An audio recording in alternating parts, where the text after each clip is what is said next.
Kaniya na mga dagkong balita sa Balitang Bisdak karong Huwebes. Usa ka iro patay human gibunalan og kahoy sa usa ka tindero. Duha ka public school sa Lapu-Lapu City gilungkab. Duha ka babay sa Tacloban City gikumbikto sa kasong terror financing. Ug second placer sa Sinulog 2026 reinterpretation category nga gikan sa Cotabato mainiton nga gihango. Kini ang GMA Regional TV, Balitang Bisdak.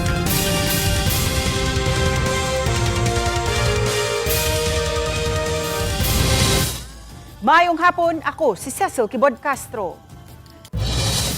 Gilungkab ang kantin ug pipila ka mga classroom sa Basak National High School ug Basak Elementary School sa Lapu-Lapu City. Kapin sa 20,000 pesos nga cash ang nasakmit. Silwan meron din na sa report. Tuyong giguba ang mga nakakandadong drawers ni Teacher Anisito Aton ug nagpasad na ang mga gamit sa iyang classroom. Dihang nadiskubrihan sa iyang mga estudyante sa grade 10 nga sila si Nathaniel Pelos uban ang duha ka mga babaeng classmates niadtong milabayng Domingo sa buntag. Nananghid sila si Nathaniel kang Teacher Anisito nga kuhaon nila ang ilang mga gamit sa pagtahi niya ng adlaw apan pag-abli nila sa pultahan sa ilang classroom nagkatag nga mga gamit ang nisugat sa ilang pananaw. Kulban mi ate kay basin kami mapasangil mo to amo gikuan ni sir. Amo dayon gi chatan si sir. Mo to niyan ni dayon sa dali. Matod ni Teacher Anisito, wala hinuon siya mabalaka kay wa man siya gibilin nga cash ug importanteng butang sulod sa classroom. Og lisod usab kuhaon ang ilang TV monitor kay nakamount man kini sa bungbong. Apan nabalaka siya alang sa ubang mga classrooms nga posibleng nabiktima usab. Pag-ari na mo diri ko dong i-check daw ang pikas room kay basig kamera gi-apil pog lungkab. Mo to pag-abli niya mo to open man. So iko sud na ditong cubicle mo to pag-open niya dito man nagkatag so gipicturean ako gisend po nako sa GC gyapon namo. Mo to pag suruyang ubang floor. Kay nakalak ang mga classrooms, ang rooms nila ni Teacher Anisito nga nahimutang sa third floor ang daling na target sa mga kawatan. Kay wa pa na ayom-ayom ang kisami niini nga naguba atol sa bagyong Odette. Busa didto ni Agi ang mga responsable. Wala hinuon mahanaw ang laptop sa usa ka teacher sa grade 9. Apan nangawagtang ang iyang mga chocolates. Sa ilang pagsubay-subay, nasuta nilang lakip sa gilungkab ang ilang kantin. Kay nakakandado usab ang pultahan sa kantin, gituhuang ni Agi ang mga kawatan sa butanganan kaniadto sa aircon nga wa mabutangi og ali. Naay cash nga 6,000 sa hunos ma'am, tag piso o tag 3,000 nga piso, nya 3,000 tag 1,000 nga sinsiyo. Og 3,000 nga papel. Lakip sa gikuha ang iyang savings nga sukad pa niadtong buwan sa Hulyo nga tag 400 pesos matag adlaw ang iyang gibutang sa duha ka alkansiya. Sa banabana sa canteen in charge ni sumada tanan sa 20,000 pesos ang nadagit sa mga kawatan. Matod silang principal nga si Ana Marie Cabalya, may mga CCTV unta sila matag floor sa ilang school building apan nangaguba kini atol sa bagyong Odette. Wala pa usab nila kini na paayo kay wa pa naabot ang ilang gahin sa maintenance and other operating expenses. May mga panimay luyo sa Basak National High School ug mubuura ang kural nga nagpalibot sa tunghaan. Dinha niya ng punuan sa Tambis, mikatkat ang duha ka mga batanong lalaki ug dayong nilabang sa paril ug daling misaka agi dinhi sa hagdanan paingon ngadto sa mga classrooms. Base usab kini sa saysay sa mga tinun-an sa mga elementary nga nagpractice og volleyball alang sa Severaa niadtong Sabado sa gabii. Murag na kuan na mo priority ma'am ba ang kural sa luyo, ang CR sa gyud akong giuna ug ang kaning mga bintana sa mga classroom ug ang ilahang repair sa ilahang suga. Unang insidente kini nga gilungkab ang maong tunghaan.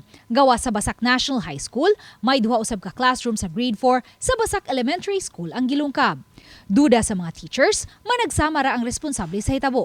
Kay tapadra ang mga school buildings nga gilungkab ug sunod ang adlaw dihang ila kining nadiskubrihan. Wala hinoy nawa sa usa ka classroom apan ang 1,200 pesos nga cash sulod sa classroom ni Teacher Yolanda Yap nahanaw. Natingala ko ang arrangement sa ko ang mga things. Kung asa ako ang kuan for month 7. Kay naman dito na ko gitago ang ako ang kuan sa nang kwarta gikan sa collection sa among communion gikan sa para sa ilahang kuan simbahan. Nakaron pagtanaw na ko wala naman dito. Maong giapil pud tong wallet nga akong gisudlan sa kwarta. May CCTV unta sa Basak Elementary School apan way nakamutar nga CCTV sa pika side sa building di imposibleng niagi ang mga responsable gikan sa mga classroom sa high school. Ang insidente napablatter na nila sa Police Station 4 kagahapon. Apan wa pay nahatag nga update ang Lapu-Lapu City Police kay matod sa ilang information officer nagpadayon pa ang ilang investigasyon. Uban ni Marlon Melgazo, Luan Merondina,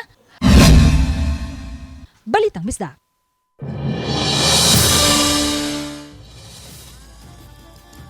Nasikop ang duha ka mga suspitsado sa pagpusil patay sa usa ka habal-habal driver sa Lawan 1 sa Talisay City. Sa iranta sa live report ni Fem Dumabo. Fem? Ses, nahitabo ang krimen niadtong Domingo sa gabi og sud sa tulo ka adlaw nga gipagpalawom sa investigasyon sa kapulisan ug pagpangita sa mga responsable sa krimen, nasikop ang duha ka gabi.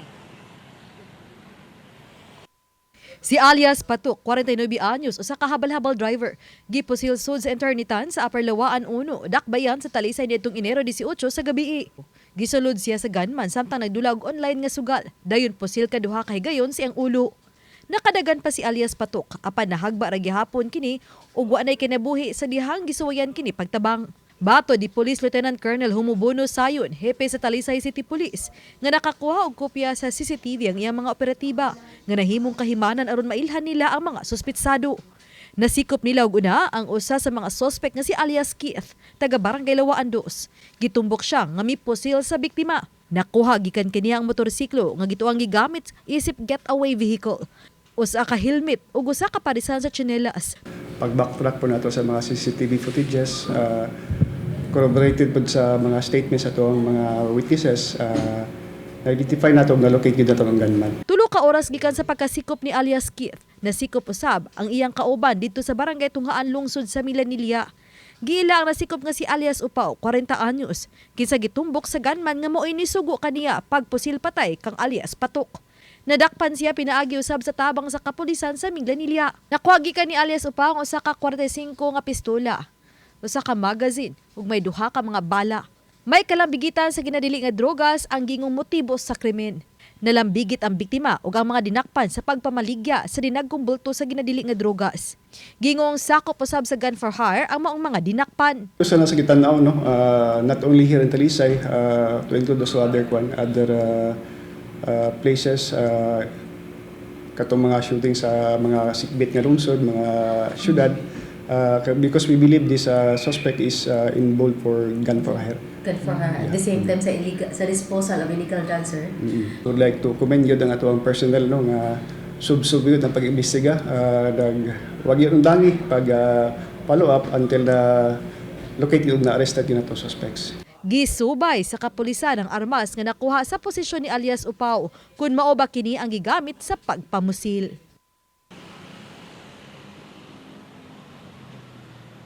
Ses, ang duha ka mga didakpan ang magatubang og kasong murder o kasong kalapasan sa paghupot og di lisensyadong armas. Samtang kapulisan gikan sa siligang syudad ug lungsod og PNP unit uban pang PNP unit ang nakigalayon sa Talisay City Police aron sa pag-ila sa mga dinakpan kun maubasap ang mga suspitsado sa mga shooting incidents nga nahitabo sa ilang lugar.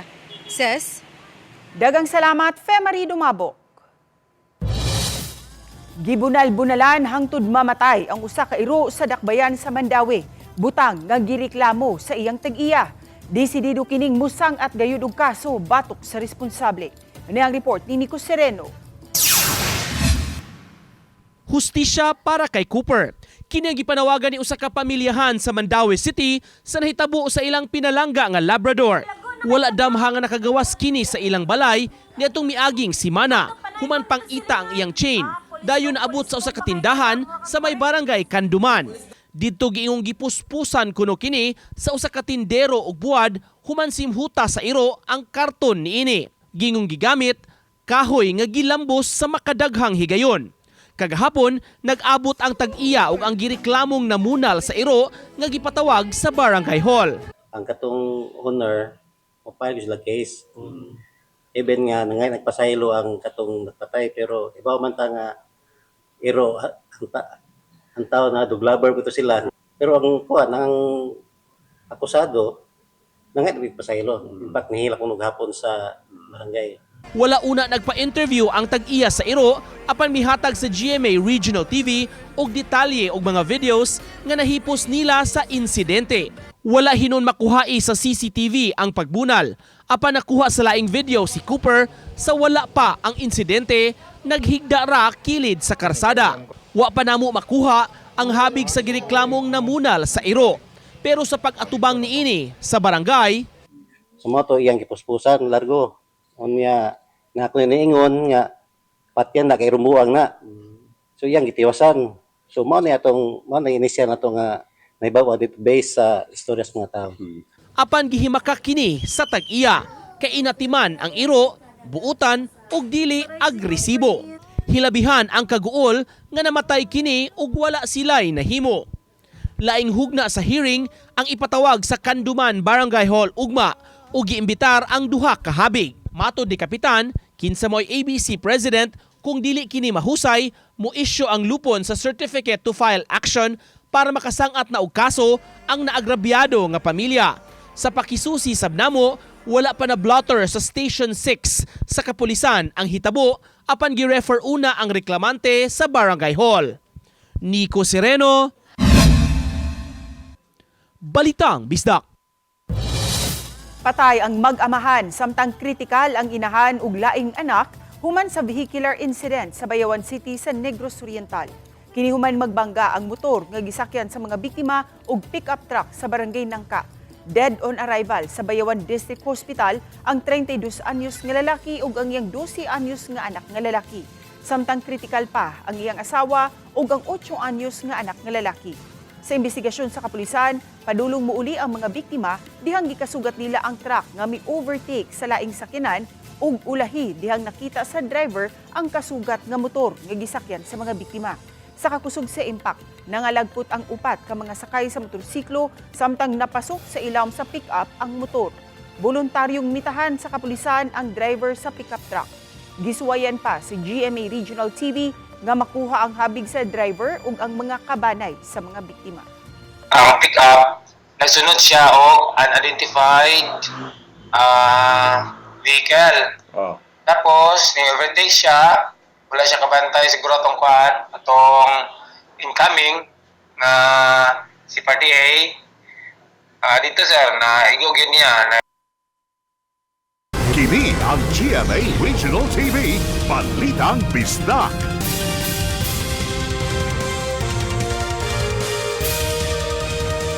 Kini ang GMA Regional TV, Balitang Bisdak. Napamatudan nga sadaan sa kasong terror financing ang duha ka mga babaeng miyembro sa progresibong grupo sa Leyte. Ani ang report. Kini ang sitwasyon sa gawas sa Palace of Justice sa Tacloban City kaganihang buntag. Human gipagawas ni RTC Judge Georgina Perez ang desisyon. Batok nila ni Fenchi May Compio ug Mariel Dumikil. Si Compio usa ka community journalist ug usa ka radio broadcaster. Sa desisyon sa korte, napamatud-an nga not guilty ang duha nga kauban sa Tacloban 5 kinsa giaresto ni adtong February 2020 sa kasong possession of firearms and illegal possession of explosives. Apan guilty sila sa kasong terror financing ug nahukmang mabilanggo sa 12 hangtod sa 18 ka tuig. Butang nga gikasubo sa ilang mga abogado ug kabanay. Hindi po namin inaasahan yun ng decision ni Judge. Kasi kung yung kapasyan ko sana yung feature case nila sa Manila, pwede naman yun eh. Nagpapatuso naman na hindi sila ganyan. Hindi sila ganyan yung mga yung inaakusa sa kanila. Sana po naman naging fair si Judge. And there is still an argument with respect to whether or not there is a terrorist group here in the Philippines. Especially mayroong court decision na declaring that this organization is not a terrorist group. Dugang sa laing defense attorney nga moapilar sila sa desisyon sa korte. We will not stop here. We will continue to fight. One, for the immediate release of Fenchi Compio and Mariel Dumikil na sana mag-grant kung ipafile nating motion for them to be allowed post bail pending their appeal. Another one is we will continue to question the decision itself in convicting both. Human basahi sa court decision, subling gibalik si Compio og Dumikil sa Tacloban City Jail. Oban ni Clans Gabutin, Femery Dumabok. Balitang Bisdak. The most silent city kini ang mahitabo sa Dakbayan sa Sugbo sa higayon nga mapatuman ang plano sa Dakbayan sa Sugbo nga 24 oras ang anti-noise ordinance. Sa iranta ang detalye sa report ni Alan Domingo.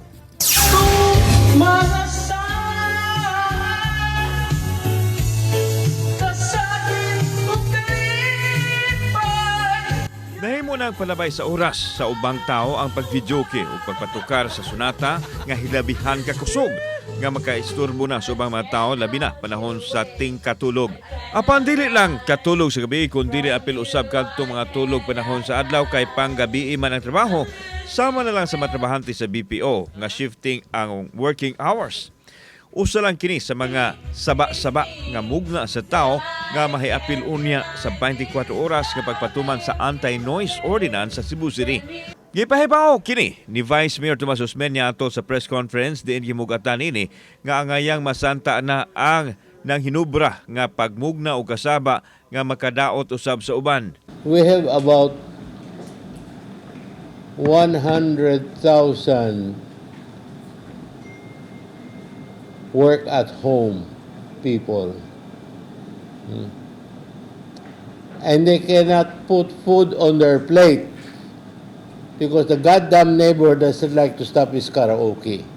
Ang madapit nga adunay masakpan nga makalapas sa lagda dili lang kadtong mga malapason ang silutan kundi apil usab ang tanang mga barangay officials, mga tanod ug ang mga pulis nga na-assign pamultahon og tag 500 pesos kada usa ka violator.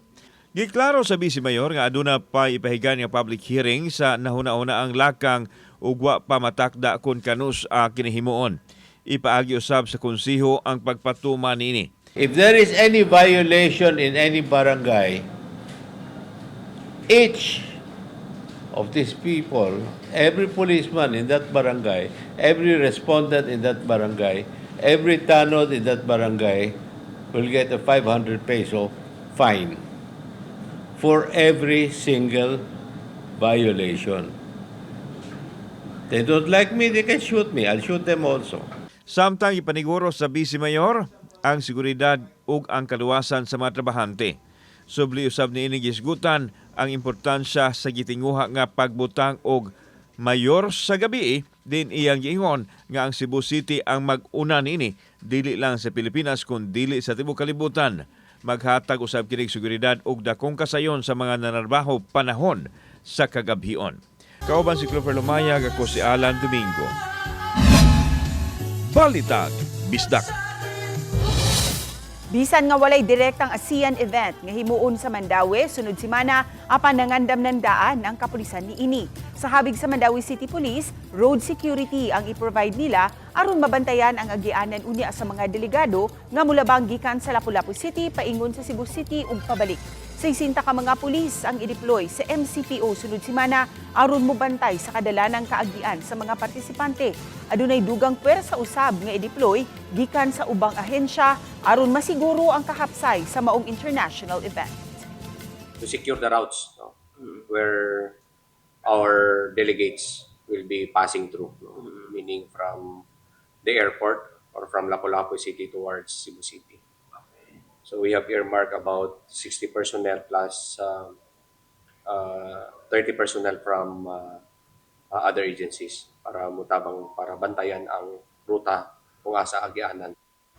Kini ang GMA Regional TV, Balitang Bisdak. Kini ang GMA Regional TV, Balitang Bisdak. Sikop ang tulo ka mga sospek sa duha ka managlahing anti-drug operation sa Talisay City.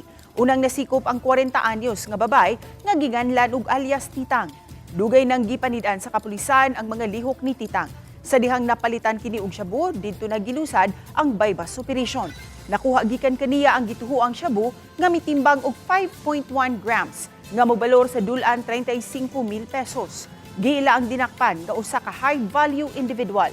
Samtang sikop usab ang duha nga parehong 17 anyos nga malalaki, human sila masakpang naghupot og mga pinakete sa gidudahang drogas. Nasikop sila ato sa gihimong pagpatrolya sa kapulisan, pagpatuman sa mga ordinansa sa syudad, sama na lang sa curfew. Mubalor kini sa kapin usa ka libo ang mga pinakiting shabu nga nakuha gikan sa duha ka mga minor de edad. Gilugwayan hangtod Enero 30 ang pagpahigayon sa one-stop shop alang sa renewal sa business permit sa Lapu-Lapu City. Inay kutob lang unta sa Enero 20. Kini aron mahatagan og higayunan ilabi na ang mga small and medium enterprises nga makaproseso sa ilang business permit nga sulod lang sa usa ka lugar. Subay niini, pahamtangan og 25% nga surcharge ug 2% interes matagbuan ang mga moproseso nga lapas sa deadline.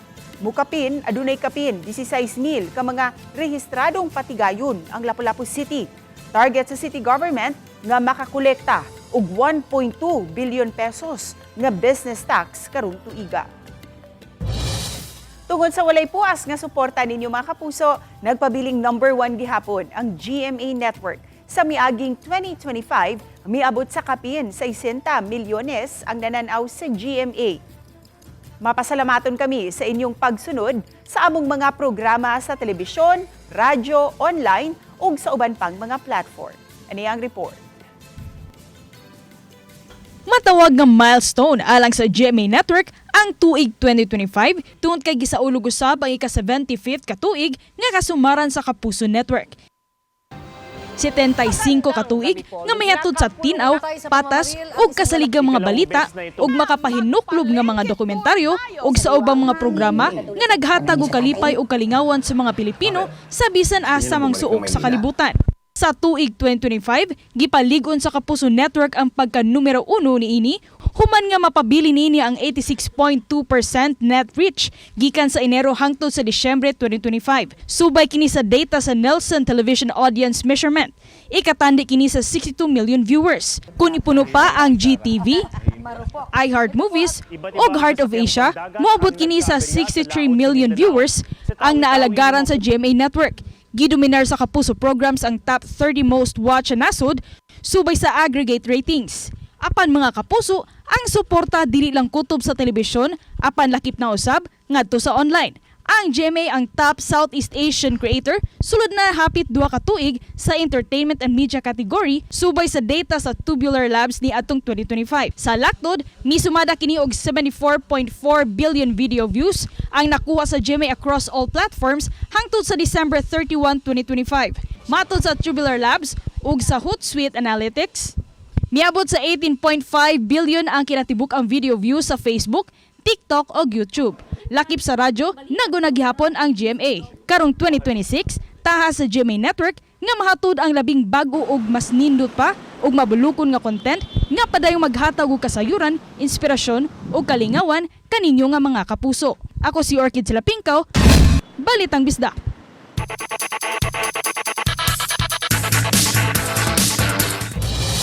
Magsugod na ang women's volleyball sa NCAA Season 101 karong Enero 23. Tungod kay brand new season, brand new format ang ipatuman sa women's volleyball. Natunga sa duha ka groups ang elimination games. Magsangka sa Group A ang Benilde Lady Blazers, Mapua Lady Cardinals, San Sebastian Lady Stags, JRU Lady Bombers ug Perpetual Lady Altas. Magtigi sa Group B ang Letran Lady Knights, Arellano Lady Chiefs, LPU Lady Pirates, San Beda Lady Red Spikers ug EAC Lady Generals. Matanaw ang NCAA Games sa GTV ug Heart of Asia. Lakip na sa social media channels sa NCAA ug GMA Sports.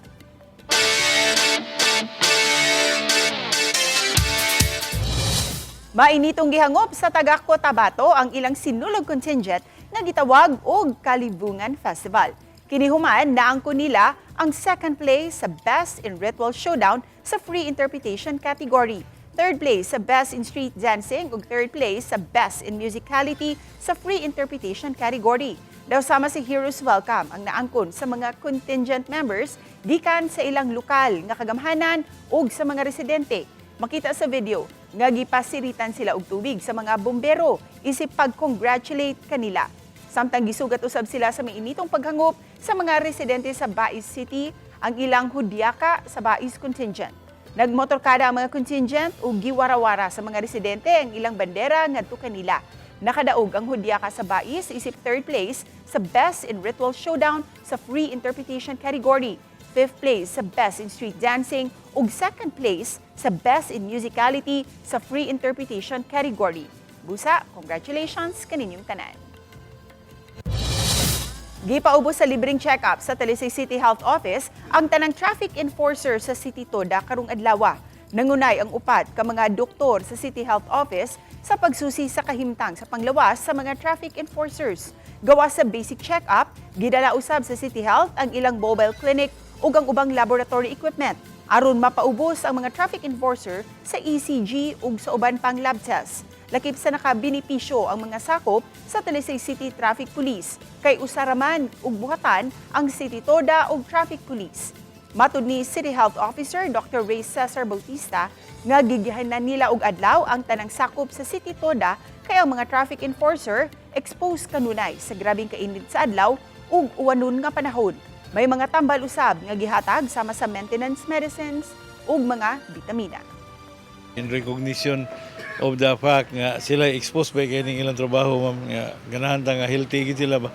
So we are conducting medical check-up. We are providing medications para katong labi na katong nagkinahanglan ng mga maintenance medication kay nakita mo na nato mga daghanan nila, ma'am, taga blood pressure. Nakitang patay ang usa ka 74 anyos nga lalaki sulod sa iyang gipuy-an sa barangay Cubacub, Mandawi City.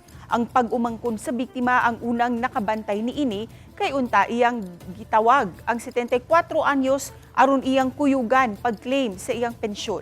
Apan nakita na kining patay sa sawg sa iyang panimay nga gitukuang pipila ka adlaw ng patay. Gidudahan nga sakit ang gikamatian sa biktima kay aduna nay underlying conditions. Mihangyo ang PNP nga ipa-autopsy kini apan nag-agad sa desisyon sa pamilya. Human sa sinulog, nakatutok na usab ang tanan karon sa ASEAN Summit. Diin usa ang dakbayan sa Sugbo nga bisitahon sa mga delegado. Buot masiguro ni Mayor Nestor Archival nga walay mutumaw nga problema ug masiguro usab ang kaluwasan sa mga bisita. Lakip sa bisitahon sa mga ASEAN delegates ang mga heritage sites sa syudad, apil na ang Basilica, Magellan's Cross ug uban pa. Padayon usab ang seguridad nga ipatuman sa kapulisan, sukad sa sinulog, diretso na sa ASEAN activities. Sa 28 ay 100, sa 29 ay 100. Okay? Now, asa man ang focus? The focus is first at City Hall. The second stop would be the Magellan's Cross. The next would be the Basilica.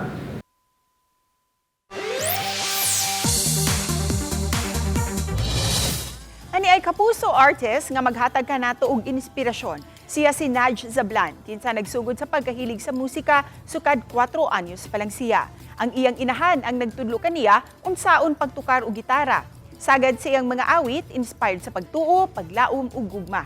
Gawa sa musika, hilig usab niya ang sports ug arts. Ug karon aduna siya lead single nga Luntian nga mapaminaw sa tanang music platforms. Luntian is a song of awareness, positive awareness para sa ating mga kababayang Pilipino. This is about nature actually. Kaya saktong-sakto po ito para doon sa nilo-launch ng GMA Kapuso Foundation, yung Kapuso para sa kalikasan. So this is somehow a unique song kasi nakadirekta po talaga ito sa ating nature.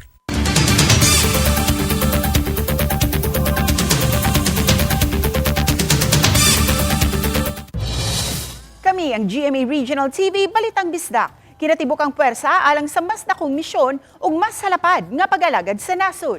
Maayong hapon mga kapuso.